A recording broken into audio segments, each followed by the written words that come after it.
Getting bigger by being better. The number one choice for Bristol. This is BCfm 93.2. Well, we move now to have a look at the recent film called The Killings of Tony Blair, with the letter S at the end of Killings is a $sign.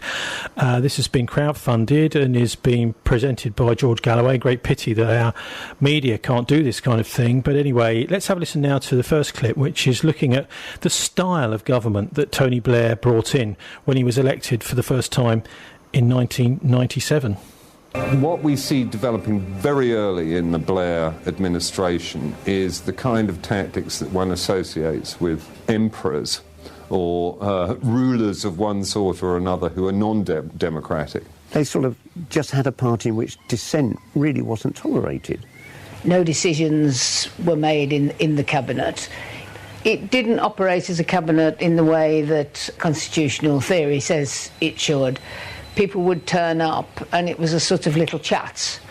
If there was ever anything coming up that he thought you might want to argue about, he'd ask to see you beforehand and try and iron it out. He didn't want any clashing or discussion of ideas and a kind of collective thrashing out of a line. I mean, it just didn't happen. Blair had this presidential manner. He ruled by, sofa politics. You picture him and Alistair Campbell leaning back and sort of, feet up on the desk, deciding the fate of the nation. The appointment of Alistair Campbell was an acceptance of the brutality and bullying culture that is endemic in Westminster. If Tony didn't want to see you and if you were shown in to see Alistair Campbell, you were going to get a rollicking. You're going to get monstered. You were going to get monstered. Campbell was there with Blair, and he was like the hard guy. Tony was Mr. Charm.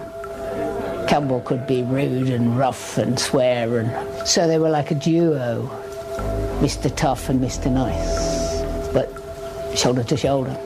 Not only were Mandelson and Campbell the pillars who supported Blair and did all his enforcing and his fixing, but they were often used as lightning rods. Yes. When things happened, when it was clearly Blair had done something appalling or wrong or stupid, they would step forward and take all the lightning for him and protect him. He was very well protected. Well, that was Will Self, Ken Livingstone, Claire Short and various others. I'll give a list at all at the end. But also one of the most amazing things is what Blair has done with his career as Prime Minister is he's now making an absolute fortune. But the amazing thing is the British taxpayer is picking up the bill for very much of what he's doing. Since becoming a multi-millionaire, Blair has also become one of Britain's biggest benefit claimants. First, there's the more than £100,000 he claims as a former Prime Minister to run his private office, and then there's his security detail, costing taxpayers up to £16,000 a week.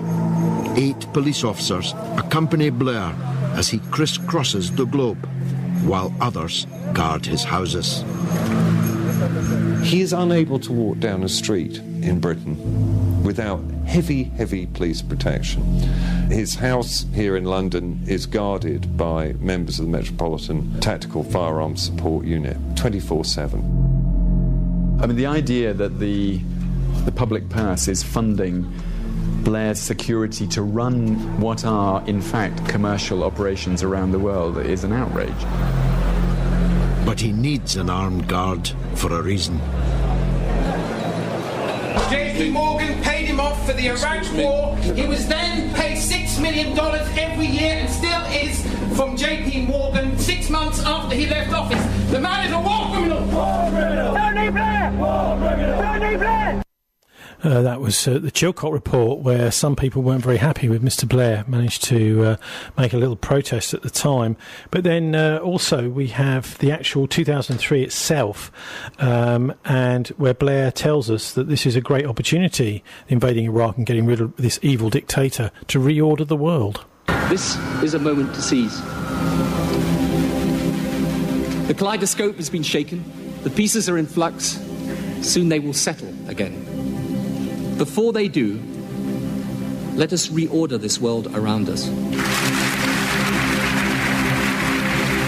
I think he suddenly saw himself as some sort of warrior in the self-styled war on terror. This is a battle with only one outcome. Our victory, not theirs. He changed and became, I'm going to show I'm tough and powerful and important and significant on the world stage. I'll do that by being best friends with the President of the United States. Blair needed a dose of sanity, but W definitely wasn't the guy to provide it. Every nation in every region now has a decision to make. Either you are with us or you are with the terrorists. And I give you, on behalf of our country, our solidarity, our sympathy, and our support. The special relationship means England is our lieutenant. The fashionable word is partner. We got to go. That's the word they like to hear. Tony Blair seemed to always be at our president's side, nodding his head and agreeing with whatever policy it was, and I believe he was even called George Bush's poodle for that reason. Well, as far as I know, The Killings of Tony Blair is not available to watch at the cinema around here, which is a great pity. There's some talk about having screenings, etc., in the city, but it is available as a DVD from the blairdoc.com, theblairdoc.com. Martin, what do you make of it?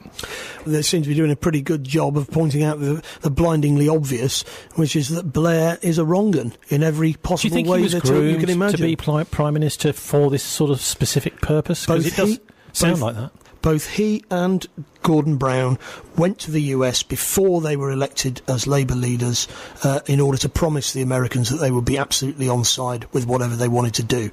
That's how Labour politics works. But of course the grassroots of the Labour Party are something else entirely. Yes, it's an amazing documentary, very useful, very interesting. Come on, BBC, put it on! Time to sign off now for the Murdoch News at 7. Mohammed Bukawi is back from the Sudan, who's on in a minute. Thanks to our guest in the first hour, Labour Councillor for Central Ward, Kai Dudd. Also to Martin Summers there. Our sister show Dialects here on BCfm at noon every Tuesday. Thisweek.org.uk takes you straight to this show's links and its archives. You can download our MP3s to your heart's content, listen in the car or anywhere. I'm on Twitter at Tony Gosling. Wishing you a relaxing and enjoyable weekend. Do please join us for the Politics Show at 5 next week. And don't let the banksters get you down. From the Sky News Centre at 7, a man cleared of rape will still have to tell police if he wants sex with a new partner, but the terms of John O'Neill's sexual...